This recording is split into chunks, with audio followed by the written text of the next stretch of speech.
Excelente y bendecido día tengan todos ustedes. El día de hoy estoy muy contenta porque les tengo una súper invitada. Traemos un tema muy interesante que nos concierne a todos actualmente en esta sociedad y en estos tiempos. Creo que se necesita mucha reflexión y sobre todo la opinión de un profesional. Bueno, como siempre les digo, aquí en este podcast, Desdóblate, lo que busco es más que nada expresarme, compartir con otras personas que tienen su punto de vista. Todo esto no es más que una simple opinión, en este caso mía, también por parte de nuestra invitada que ahorita se los va a presentar. Y sobre todo, les quiero recordar que te cuestiones todo, que no siempre todo es como nos lo pintan, que nada es lo que parece.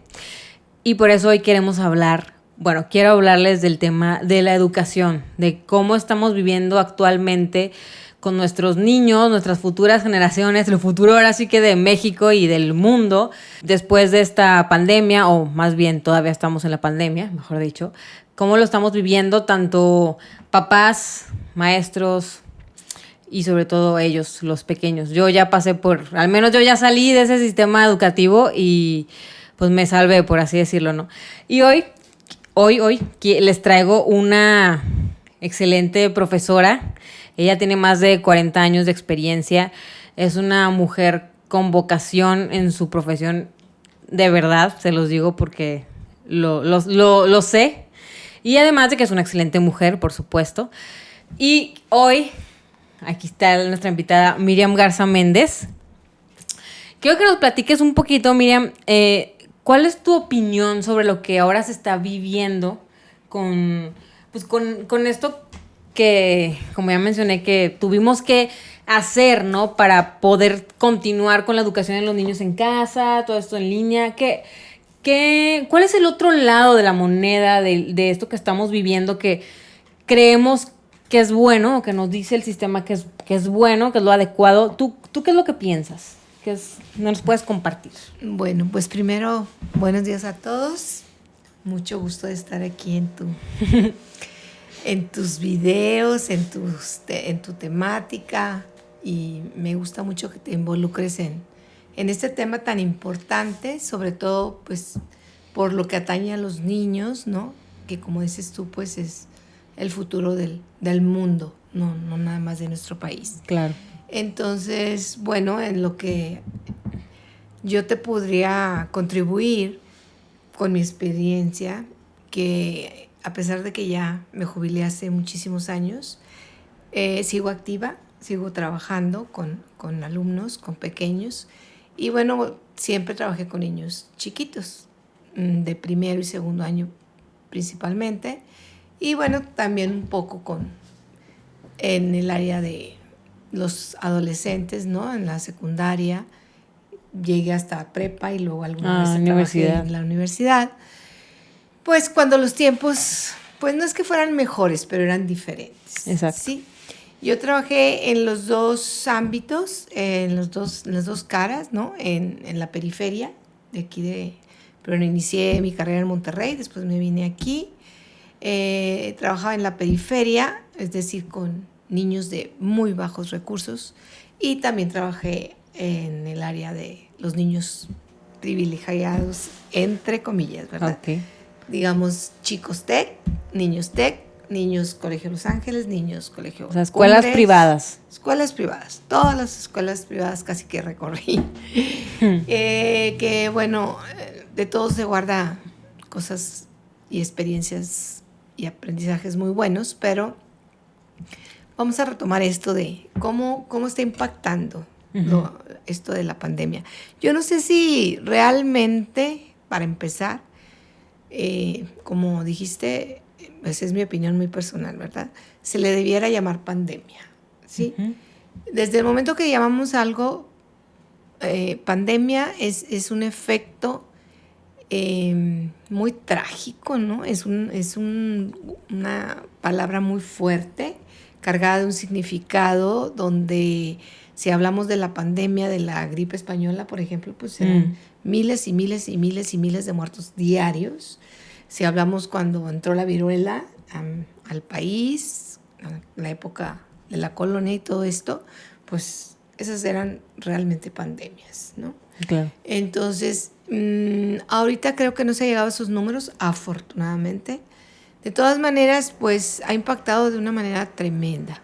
Yo no tengo conocimiento certero, no podría afirmar si esto está manejado políticamente, si está manejado científicamente, si es un factor social, ya no me queda claro, porque pues como que hay muchos distractores, ¿sí? Muchos intereses también, probablemente. Muchos intereses, sí. Yo te voy a platicar un poco de cómo era la educación antes, ¿sí? Los tiempos que yo viví, los tiempos que tú viviste, que quizás te acuerdes un poco. En aquellos años que yo empecé a trabajar en 1979, o sea, pues ya son siglos, ¿no? Pero atravesamos el siglo. Entonces, pues mi primer grupo fue de 70 alumnos. Tenías sentados 3 o 4 niños en una banca, una mesa banca, así se llama, mesa banco, de madera, maltrecho, pero tenías que amontonar 70 niños en un aula donde no existía ni aparato de refrigeración, ni abanicos.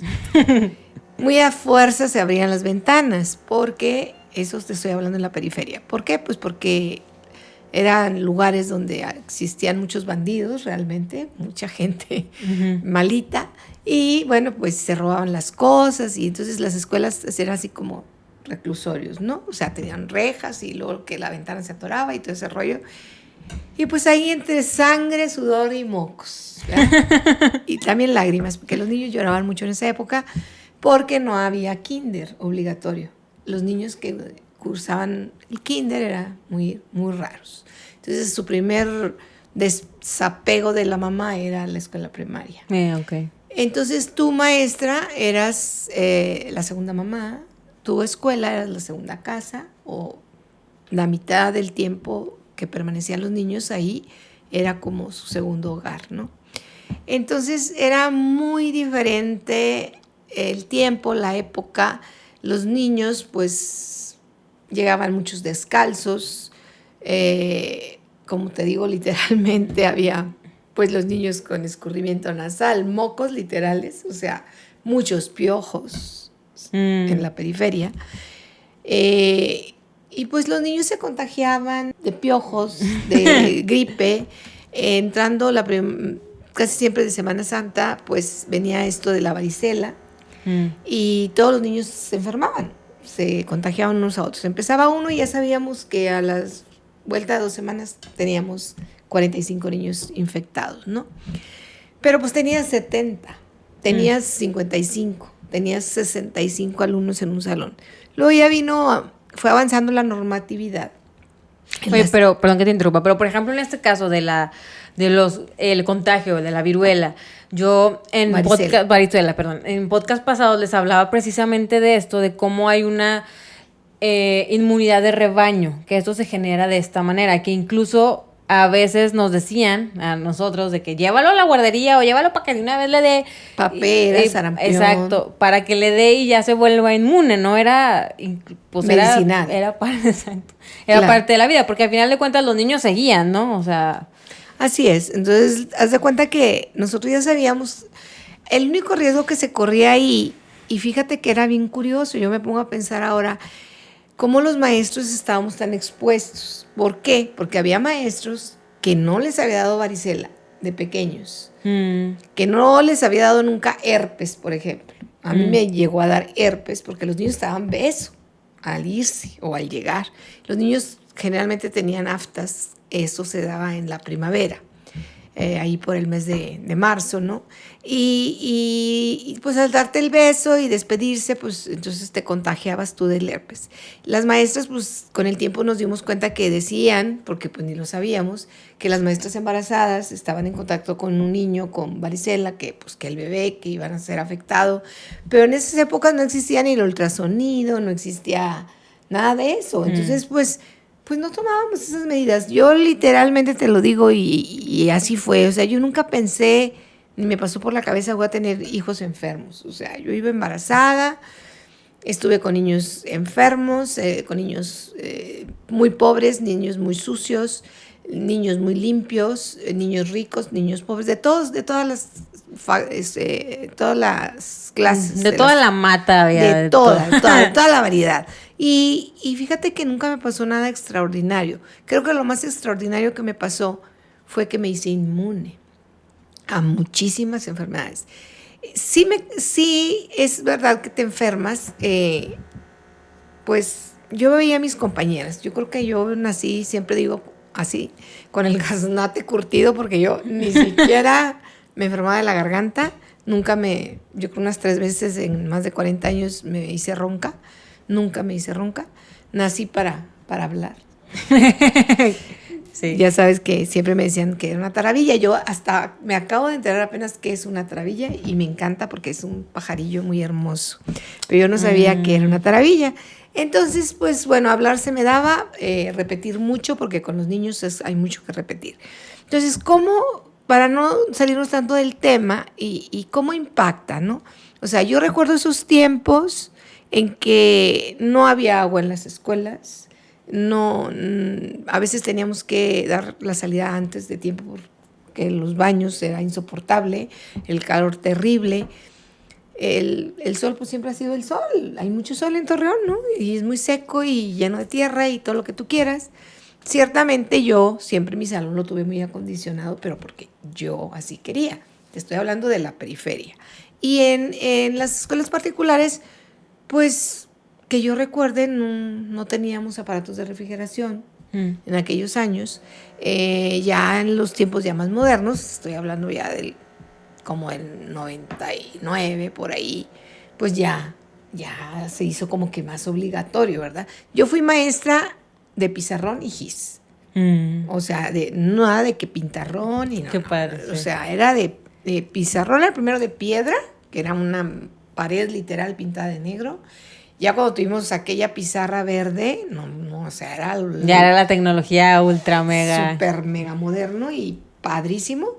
Y luego ya vendían unas cosas que era el portagis y ya se te acababa, ya te empezaban a crecer tus uñas porque pues obviamente que el gis no te lo permitía. Ay, también me acuerdo cómo te rechinaba la uña con el gis. Del pizarrón. Y bueno, entonces los niños eran felices. Yo siento que al menos mis niños eran muy felices.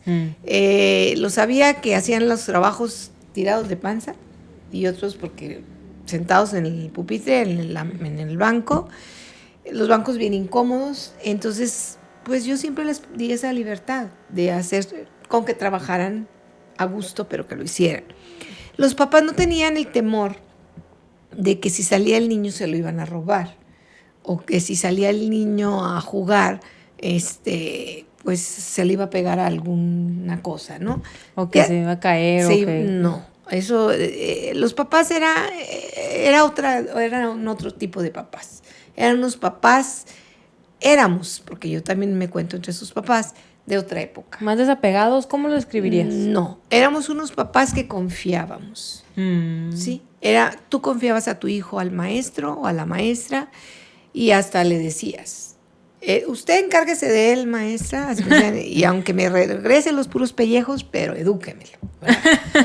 Bueno, era una manera de decir, ¿no? Entonces, los niños también veían en ti una autoridad, te respetaban bastante. Los papás siempre te hablaban de usted, los niños, pues a mí generalmente me hablaban de tú porque eran pequeños. Pero a lo que voy es que era la confianza. Cuando tú estás en un ambiente de confianza, como te sientes tú aquí en tu consultorio, a gusto, pues todo fluye más como fácilmente. Que hay mayor seguridad, claro. Claro, hay seguridad. Fluye. Y el niño que no le daba, por ejemplo, la varicela, volviendo a ese tema, pues la mamá se frustraba. Es que yo quería que le diera para que ya mis otros hijos se enfermaran. Porque bueno, ahora que ya lo sabemos, y fíjate, qué feo, ahora que ya lo sabemos, digo yo, pero porque no estaba como que escrito. Era bueno enfermarse para sanar. Era bueno enfermarse para protegerte. Sí. Porque si de mayor te daba esta tal enfermedad, paperas, varicela, podría llegar a ser hasta mortal. Y tú decías, ¿cómo es posible que una mamá que es campesina, porque me tocó trabajar también en ranchos, sabe eso? Como un papá que es trabaja en la obra, pues sabe perfectamente que es mejor que le dé paperas al niño, porque si de grande después, no, maestra, pues después no va a poder tener chamacos, te decía. Entonces, pues bueno, es que a veces eran conocimientos heredados. Exacto. O sea, pero es medicina ancestral. Exacto. ¿Estás de acuerdo? ¿Estás de acuerdo? O sea, esos son los conocimientos que quitaron del diccionario, que las personas son analfabetas. Ese es un término que no debería existir. Porque catalogaban de analfabeta a cualquier persona que no hubiera ido a la escuela. Pero ese campesino, esa madre de familia que trabajaba de lavandera o que trabajaba de sirvienta en una casa y no sabía leer y escribir, pero sabía cocinar, sabía las medidas exactas, sabía cómo pagar en un autobús, cuánto tenía que pagar. Pues esa señora no era analfabeta. No. Cuando yo me preparé mucho, que fue en 1990, que estudié 3 años el proceso de aprendizaje de los alumnos, ahí analizábamos mucho esos temas. ¿Por qué pensabas tú que el niño llega decían las maestras, es que el niño llega en ceros, porque como no va al kinder, no sabe nada. Das por hecho, sí, muchas cosas que no son ciertas. Yo que los recibía en primer año, pues la verdad es que había cosas que dabas por hechas que ya sabían, como por ejemplo rodar. Fíjate. Por ejemplo, jugar a esto. Tú dabas por hecho que los niños ya sabían. No lo sabían. Muchos no lo sabían. Ahí lo aprendían. Hablando de los niños varones. Las niñas, todos saben. Todos saben. Desde cuidar al hermanito más pequeño, desde darle un biberón al hermanito más pequeño, porque así las educaban desde chiquitas. Sí, desde poner, no sé, la mesa, arreglarme el escritorio, todo eso lo sabían hacer. Los niños, pues sí, se les da un poco la educación más machista en la casa, entonces los niños pues decían, eso es juego de niñas, y pues no quiero jugar a eso. Pero cuando ellos me enseñaban a jugar a mí a las canicas, o yo me ponía a jugar con ellos a las canicas, entonces ellos comprendían esta situación de que jugar al marinero, ¿verdad? De que hacer esto, pues era una cosa que podía ser de niños y de niñas. Al principio les daba vergüenza. Pero luego ya se dieron cuenta que no lo sabían hacer. Esas eran las cosas que, por ejemplo, las mamás daban por hecho, que no eran difíciles y que los niños las aprendían rápido. Y fíjate, para mí era una destreza que el niño debía adquirir. No me importaba tanto que el niño llegara en ceros de que no sabía la O, sino que el niño se supiera mover. Que el niño supiera agarrar el lápiz. Coordinación motriz. Tanto fina como gruesa. ¿Cuál es la diferencia? La fina es la que utilizas ya para escribir. Y la gruesa es esta, ¿no? De jugar, aplaudir, mover un pie y el otro, voltear derecha e izquierda, desplazarse, todo esto. Espacio temporal es un trabajo, de veras, que a mí me encantaba realizar siempre en aquellos tiempos entrábamos en septiembre, todo el mes de septiembre yo lo dedicaba a lo que se llaman los ejercicios de maduración. Esos ejercicios de maduración implicaban desde cómo agarrar las tijeras para recortar, ¿sí? Porque también eran conocimientos que a veces las mamás daban por hecho que los tenían. Los niños que habían crecido en un ambiente más favorable, donde había tijeras, pues sí, pero los que no. Entonces, bueno, todos esos conocimientos que se hacen con lo que nosotros, bueno, yo como maestra de tantos años decía, el niño hay que dejarlo manipular el material, material concreto. ¿Qué es el material concreto? Las fichas, las canicas, los cuerpos geométricos, las cajitas. En aquel tiempo yo les pedía portadores de texto. ¿Qué son los portadores de texto? Un portador de texto es esto. ¿Sí? Este es un portador de texto, una etiqueta. ¿De dónde las vas a recortar? De una caja de galletas, de una pasta de dientes. O sea, nosotros hacíamos del material de cosas, fíjate, todavía ni había la cultura de reciclar, no había esa cultura. Sin embargo, con ese material trabajábamos. El niño, yo le daba, a él le tocaba, llevaba esa tarjeta, te la daba a ti y tú le dabas la tuya, me la dabas a mí. Intercambiabas, la visualizabas, copiabas la palabra, hacías el dibujito y el niño era muy feliz de tener la tarjeta de su compañero y el compañero la de él. Estás hablando del contacto. Claro, Físico, la interacción. La interacción. ¿Qué pasa en este momento de la vida? Cero contacto. Cero contacto, no hay material concreto. Ni material, exacto. ¿Sí? Yo todavía tengo mi salón montado en mi casa donde doy clases para niños, ahora ya muy especializado para niños con problemas de aprendizaje o de algún retraso escolar, o lo que le llaman las mamás clases de regularización. Pero el material es básico. Entonces, si ahorita el niño regresa a la escuela y tú quieres que tenga las toallitas sanitizantes para que el portador de texto, si es que los utilizan, no sé si los utilizan todavía, lo desinfecte y no se lo puedes prestar a Fernanda porque pues cómo lo va a contagiar y etcétera, etcétera, ¿no? O sea, fíjate qué tremendo, desde algo tan sencillo como era intercambiar un cartón, un pedazo de cartón. No se diga el termo. No había termos, llevaban tazas, vasos, lo que sea. No había cucharas desechables, vasos desechables.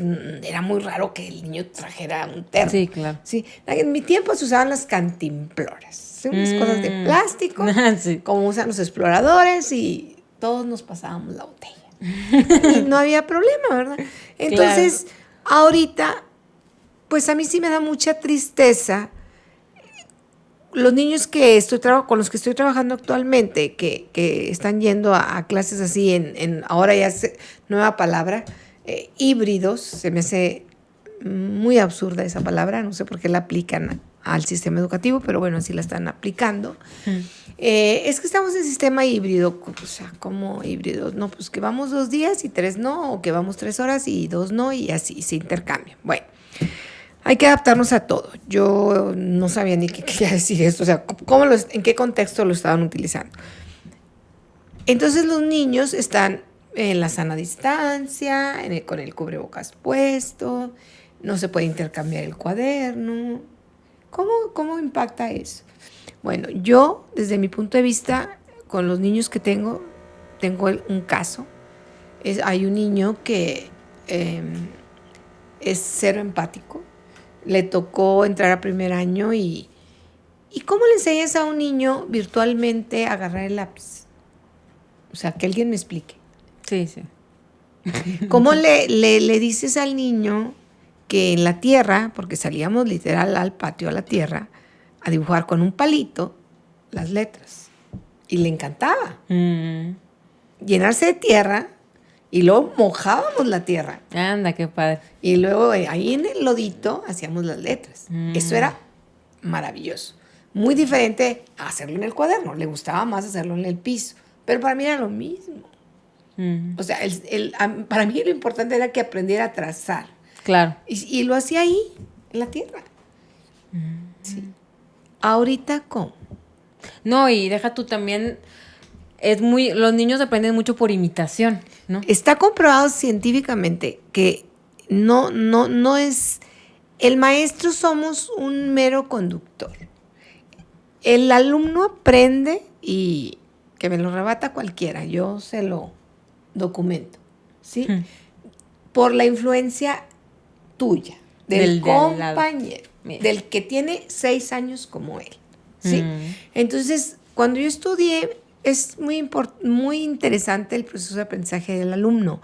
En la universidad teníamos muy buenos maestros que me enseñaron a mí y me despertó ese interés tanto porque yo decía, es que como un niño repite año y repite año y repite año y no aprende. No era en mi caso, no era en mi salón. Yo veía eso en otros grados, ¿no? Era porque tu maestro estabas fallando. tu maestro, porque tu maestro no sabías cómo es el proceso de aprendizaje del ese alumno, y cada caso es particular. Entonces ahorita, nueva normalidad, yo maestra, virtualmente, estoy viendo a Mariano, a Luciano, Pedro, y le digo así, hazla. ¿Cómo? O sea, el niño, hay niños que de verdad no tienen esta destreza motora desarrollada porque pues ya ahorita todos tienen tablet, y ahorita todos tienen un mínimo un telefonito de sus papás donde juegan los videojuegos, no sé cómo se llaman, esas cosas, y tienen mucha destreza para eso, pero no es lo mismo, no saben borrar, no manches, o sea, tengo dos alumnos, uno de 7 años y uno de 8, que no sabe borrar la letra. No manches. ¿Por qué? Porque él está impuesto ya al trazo, a nada más marcar con un dedo. Así. En la tablet. Eso, madre. ¿Por qué? Porque son niños de primero que les tocó la pandemia y nunca tuvieron contacto con el maestro ni con el pizarrón, que ahora son pintarrones. Ya no les tocó. Entonces es terrible. Yo siento mucha tristeza porque les impacta no nada más a nivel cognitivo, que eso es lo de menos. Yo a las mamás les tranquilizo y les digo, miren, hagan de cuenta que hubo una guerra. O sea, no se estrese, porque estresa más al niño. Cuando hay una guerra no hay escuelas, no hay comida, hay persecuciones, hay matanzas, ¿sí? Eso es terrible. No está pasando eso. Ahorita no hay una guerra, es una medida como de prevención de este virus, ¿no? Y si el niño pierde el año, no pasa nada. En las guerras se perdieron 4, 5, 6 años de escuela, se destruían ciudades enteras y los países se reconstruían y la gente aprendía y la gente sobrevivía, ¿sí? Entonces, ahorita no estamos en una situación tan dramática. Yo sí considero que está afectando mucho, mucho a nivel cognitivo, al nivel físico, al nivel emocional, tanto a padres de familia, a niños y a maestros, esta nueva normalidad. ¿Por qué? Porque no estábamos preparados. Es como si de repente, anoche nos dormimos, porque así me pasó a mí, que yo estaba por la Colón en un restaurante y mañana enciérrate. Porque haz de cuenta que había caído una bomba atómica. Y estaba la radiación afuera, ¿no? Y había radiación afuera. Sí. Así sentí yo. Para mí así fue de impactante. Entonces, no sé si porque soy vieja, ¿verdad? Pero me invadió el temor terriblemente. O sea, tú lo sabes, un año literal me encerré. Me encerré y enciérrate y ten mucho cuidado y todo. Yo soy muy de la idea de que cuando te toca, aunque te quites, ¿sí? Yo soy muy de esa idea. Y también soy muy de la idea, y soy creyente, ¿verdad? Tengo fe en Dios, de que el destino de cada quien ya está trazado y de lo que te va a tocar, te vas a morir. Entonces, no le tengo miedo a la muerte, claro, tengo 61 años, pero pues un papá que tiene 25 o 30 años y tiene un niño pequeño, pues claro que está hiper, mega apanicado, asustado, claro. Apanicado. Entonces, ¿yo qué te aconsejo como maestra? Bueno, primero que es una tristeza tremenda la que ha invadido las aulas, la que ha invadido a muchos profesores, pero sobre todo a los niños. ¿Por qué? Porque los niños ya no tienen permiso de jugar a la traes. Sí, no manches. Ya no tienen permiso de jugar a intercambiarse la pelota, porque pues ya la agarró Juan, no la puede agarrar Fernanda. Ya no tienen, no se pueden sentar a convivir con en su círculos, comidita, nada. compartir. Ya no podemos compartir el lonche, ya no podemos compartir la hora del recreo, tenemos que estar con la sana distancia. Se me hace como muy triste. Sí, claro. Muy triste porque, bueno, si bien es cierto que ya en los últimos años de servicio yo trabajaba con 49 alumnos o 40 niños en un salón, pues estábamos todos juntos, nos abrazábamos, nos dábamos beso de despedida, de entrada. Los niños chiquitos son muy acaramelados, ¿no? O sea, muy amorosos, y te arriman, se te sientan. Y yo siempre el escritorio lo tenía rodeado de niños. Entonces ahorita trabajar con una careta y el niño también.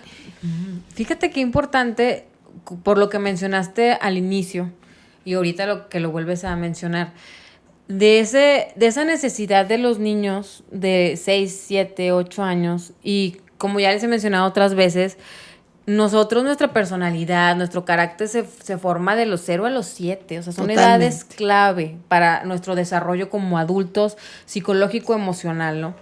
¿Qué pasa? O sea, es muy común y yo también lo vivo porque pues tengo, o sea, contacto con niños pequeños. Para ellos es necesidad tocar y que los abraces. Y cualquier ser humano necesita amor, a final de cuentas, ¿no? Y ahora, qué feo que incluso hasta le temas, ¿no? Que se ha inculcado un temor hacia el contacto, porque ahorita ya hasta los niños, algunos, les da miedo que los toquen o que... Y qué impacto en su ser, ¿no? Es tremendo. Yo creo que es más eso lo que les afecta de manera negativa que el posible contagio, ¿no? Porque sabemos todos que al final de cuentas cuando estamos en miedo, nuestro sistema inmunológico está de la patada. O sea, y como dijiste al principio, se me hizo muy interesante, que quiero hacerle aquí hincapié, cómo tú, que estuviste en contacto, bueno, tú y muchos de tus compañeros profesores, en contacto con todo, hasta la popó, casi creo, ¿no? A mí ni por la mente me pasaba que me iba a enfermar, dijiste, o sea. No. Y no te enfermaste. No, o sea, todos sabemos el poder increíble de la mente.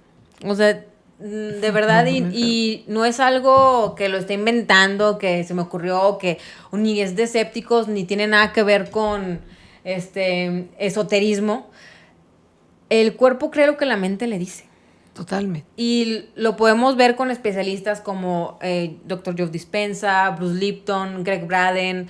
Lean a estos autores, por favor, que también tienen su opinión sobre cómo está impactando esto en los niños. Porque todos estamos preocupados, bueno, al menos yo creo que también te incluyes por los niños, porque son los que siguen.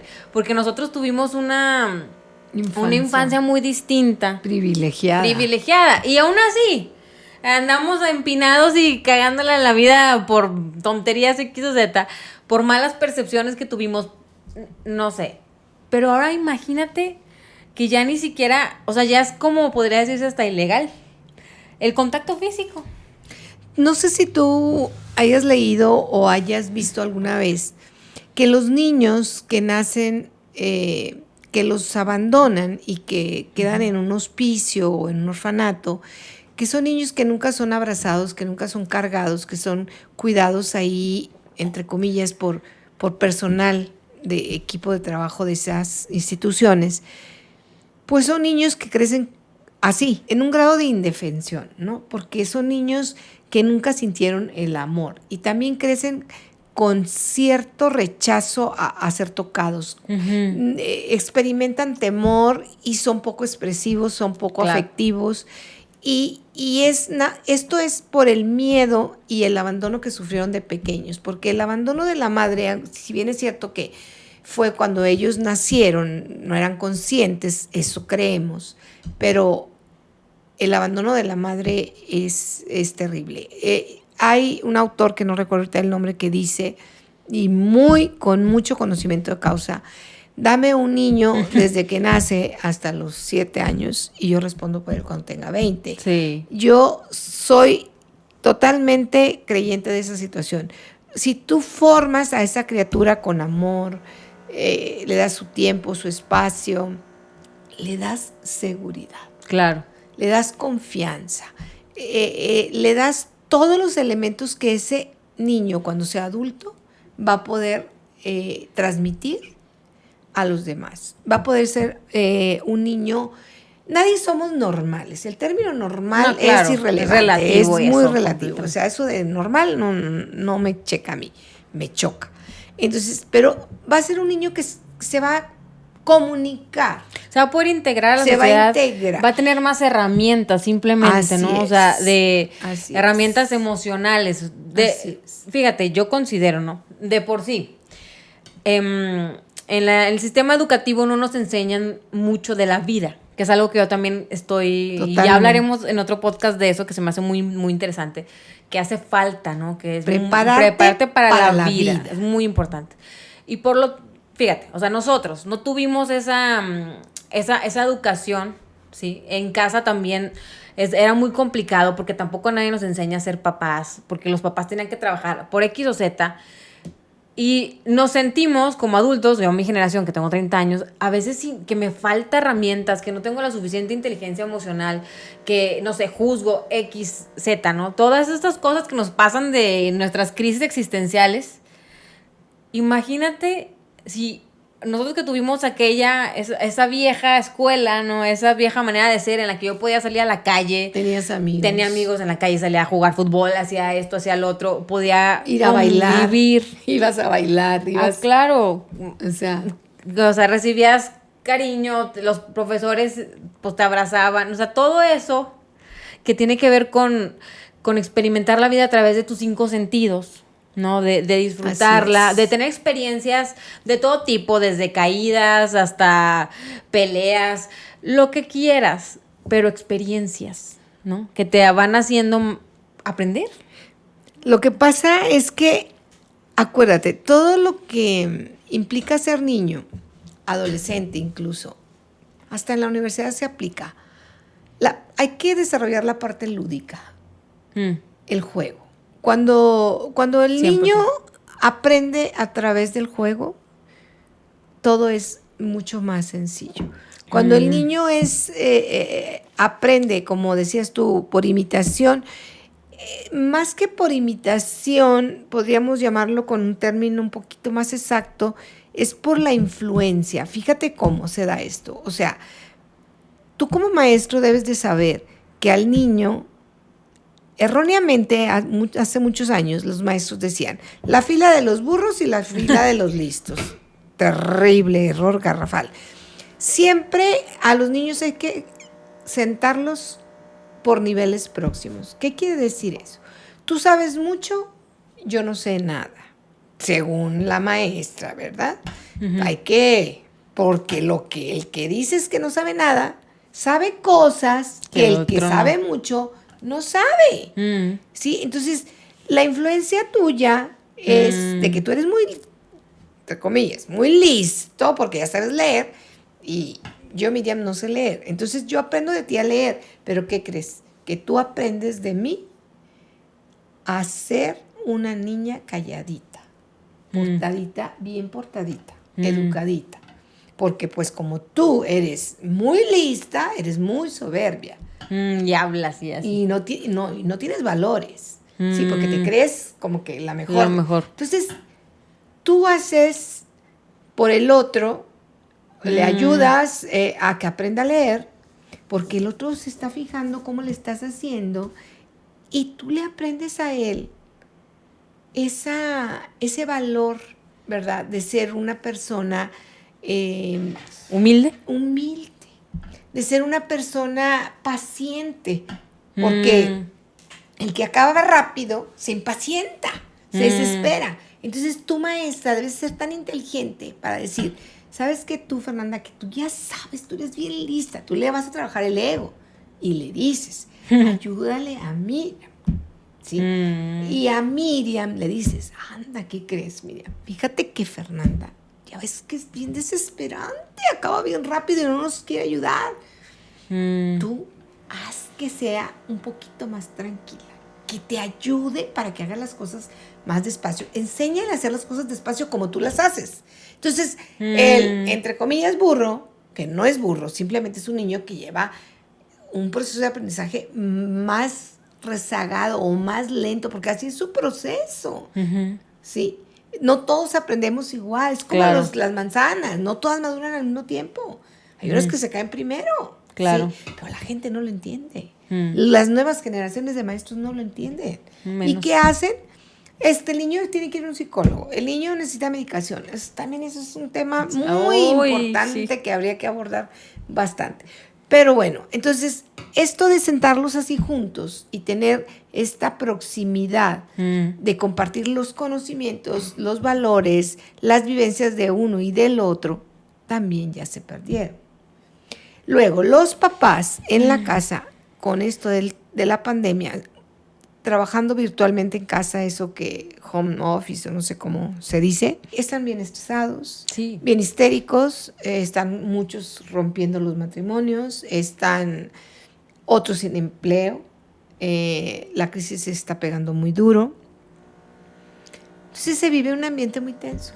Sí, y luego aparte el problema es que como papás tienes que enseñarles tú.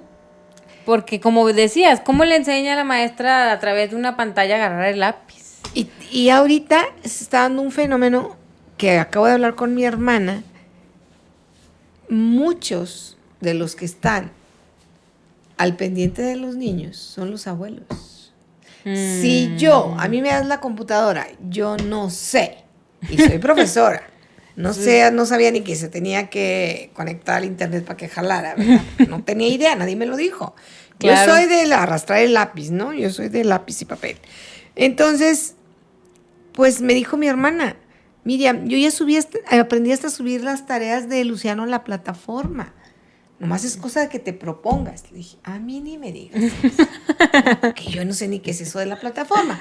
Claro, sí lo sé, pero qué complicación. Imagínate una mujer de 60 años, cansada, con muchas ocupaciones y a lo mejor ya muchos achaques de la edad.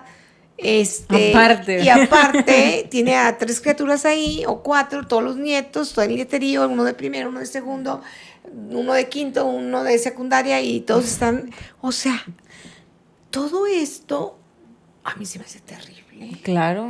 A mí sí se me hace tremendo, ¿verdad? Y te digo, yo creo que sí está impactando mucho. Ojalá y yo me equivoque y de verdad esto de la pandemia no sea tan serio como creemos que lo es, porque luego de repente nos asustan, de repente los noticieros te dan unos números espantosos, hay mucha desinformación y también hay mucho mito, mucho amarillismo, se está sacando mucho provecho de tantas cosas, ¿no? Y luego las buenas fuentes que pudieran informar, pues ya no sabemos cuáles son, yo no sé. Sí, no, es muy complicado. Para mí es muy complicado. Entonces los papás sí quisieron volver a la escuela, sí quieren que sus hijos vayan a la escuela. No estoy muy de acuerdo estoy cero de acuerdo con el gobierno, cómo ha manejado la situación, pero en este renglón de que volvieran a las escuelas me parece una buena decisión. Sin embargo, dadas las condiciones socioeconómicas de las escuelas, no todas están dando el servicio. Aquí simplemente en la periferia los niños no volvieron a clases presenciales. Quizás en las escuelas particulares sí, pero a mí me gustaría saber cómo llegaron los niños. Para empezar, iban muy gustosos, iban muy contentos. Yo lo digo por mis nietos, iban muy contentos. ¿Cómo aprendes a hacer de repente un robot? No sé. No, qué triste. A mí se me hace así. Es como si estuviera yo viviendo en esta época, como si viviéramos en la Guerra de las Galaxias. Sí. O sea, a mí me remonta a esa película robotizada donde si no eras uno de esos que traían un traje blanco o negro, no me acuerdo cuáles son los buenos y cuáles son los malos, pues te van a matar. Entonces eres un perseguido, eres un raro. Y si es como si tuvieras el virus, también te van a matar. Y luego ya ves que nos han metido mucho el temor de que si entras a un hospital, también te van a matar. O no sé, son tantas cosas que están afectando. Así me siento, como en la Guerra de las Galaxias. O sea, si no te vacunas, también te ven raro. Y nadie se acerca a ti y te preguntan. Acabo de ir de viaje, o sea, ¿cómo te explico que yo, 61 años, con un chorro de miedo de que te vas a ir? Yo me fui cero miedo. Yo me subí al metro, así, súper lleno. O sea, cero se guarda la distancia en la Ciudad de México, porque no se puede. No es porque la gente no quiera, no se puede.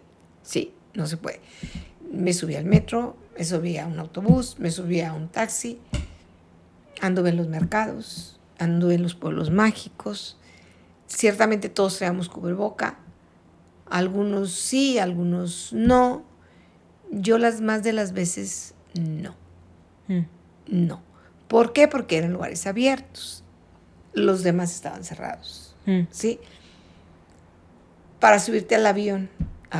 Te piden una de requisitos. Se me hace tan raro.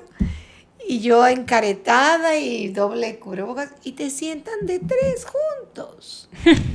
O La sea, ironía. ¿cómo? ¿Afuera hay COVID y adentro del avión no? Sí, es que es lo mismo que ya hemos platicado, por ejemplo, retomando el caso de las escuelas, y me lo dicen los niños, ¿no? De que hasta en tono de burla, de que, ay, porque pues ya traen el cubre y luego pues la cosita esa que para que se lo puedan quitar el hilito, ¿no? El Y dice, collar. ay, sí, o sea, muerdo mi lonche, me lo tengo que poner. Y luego ya lo voy a volver a morder y me lo tengo que quitar. Ay, qué tontería. Pues claro, un niño lógico, ¿no? Que dice, vas a un restaurante, en tu mesa no hay COVID, pero te levantas al baño y sí. O sea, son cosas que sí... Muy incongruentes. Incongruentes. Ahora también ya están revelando, pues, estudios que dicen, oye, pues te estás respirando tu dióxido de carbono todo el tiempo. No es sano. ¿Qué pasa con los niños en las aulas? Los niños pequeños, que pasa 3, 4 años, que desgraciadamente es algo que a mí me da mucha tristeza, que para ellos, los que van entrando al kinder, pues sí es normal. Para ellos para ya, Mariano, mi nieto, eso es la normalidad. Ya la normalidad. Él dice con mucha tranquilidad, es que hay que ser pacientes, Mima. O sea, no nos podemos quitar el cubrebocas.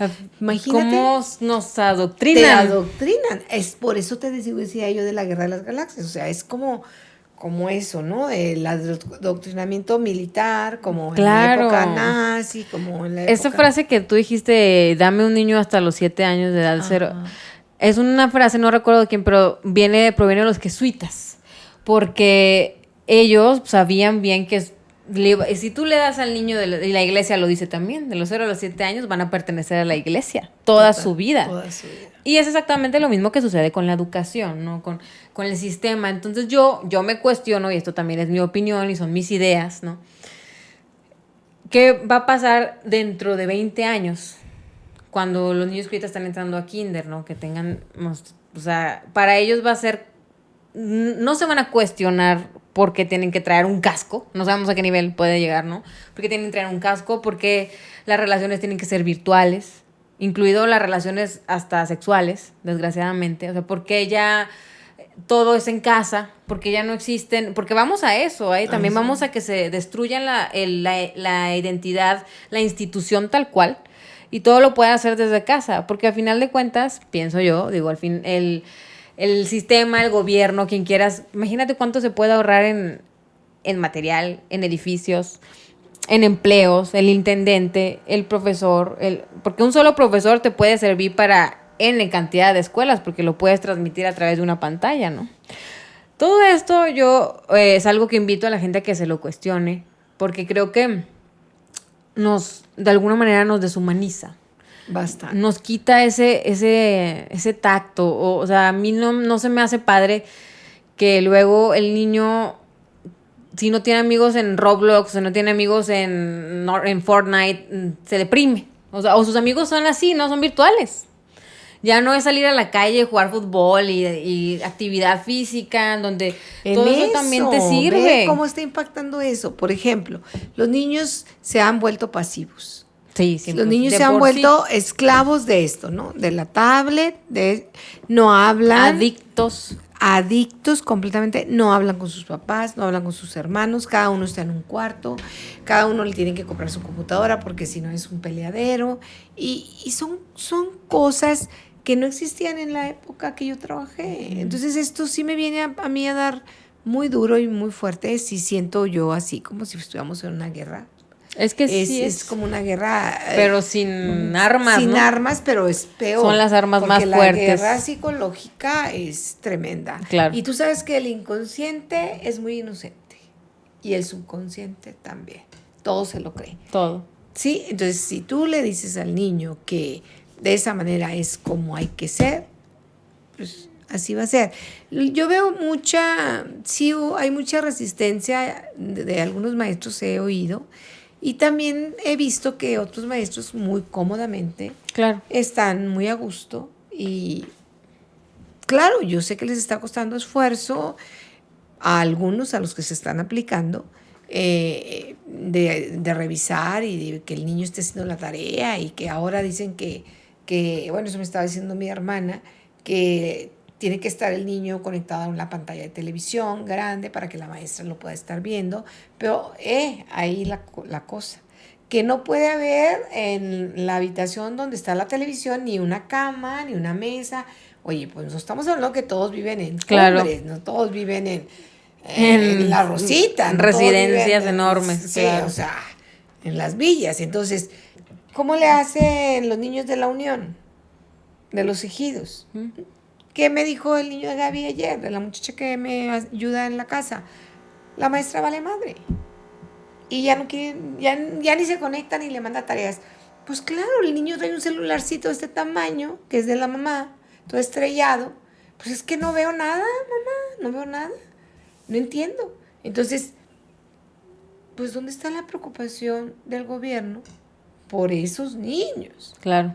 Porque pues bueno, los chicos tech, que a gusto estar en pijama, que qué bueno que ya les exigieron que se pongan mínimo la camisa, ¿verdad? Del uniforme, porque pues ellos encantados de la vida, ¿sí? Porque ellos crecieron con la tecnología. Claro. No se les hace difícil. Pero al niño que su primer contacto para entrar a la escuela fue la pandemia, fue el 2020.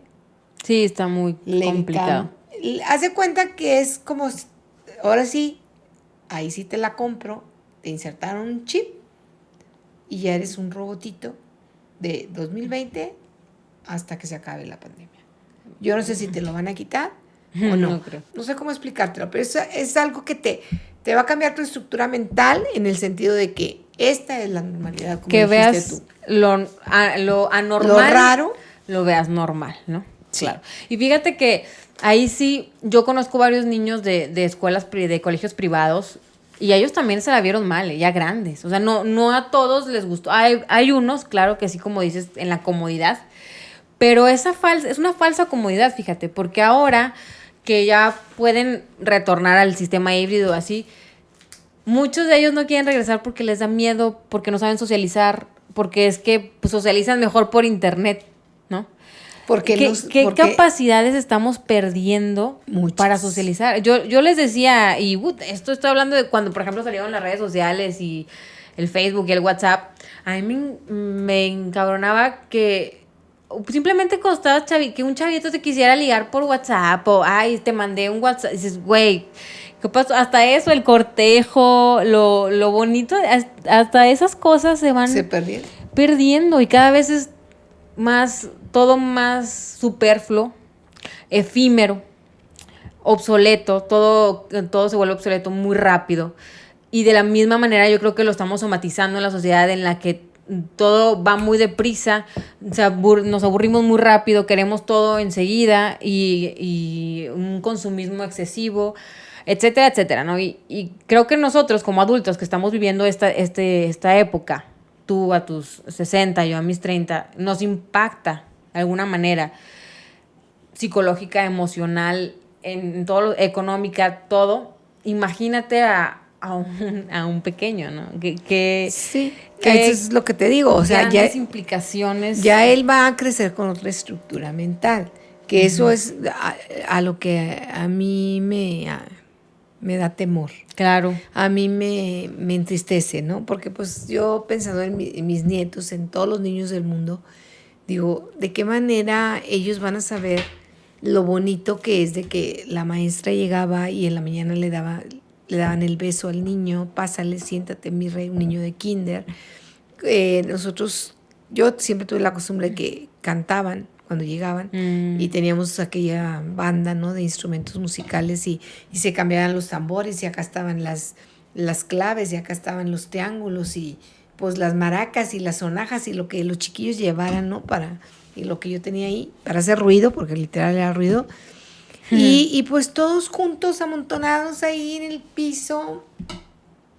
Pues era muy bonito eso. Claro, convivencia, y es parte del... Y el tocarse. Claro, la esencia del ser humano, de sentir. Se el uno al otro y iban al baño juntos y venían. Yo no sé ahorita cómo están manejando toda esa situación. Se me hace tan complicado, tan duro. Y la verdad, sí creo que va a causar. Yo, fíjate, te lo voy a poner bien fácil. En mi época empezó el control de la natalidad. Sí. Cuando yo tenía 70 alumnos, al inicio, en 1979, que yo empecé a trabajar, 70 alumnos en un aula. Cuando yo termino, en 2007, ya había maestros, yo siempre tuve muchísimos niños en el salón, digamos 40. Pero había escuelas que se cerraban porque tenían, en su totalidad, de haber sido escuelas de 800 alumnos, había 40.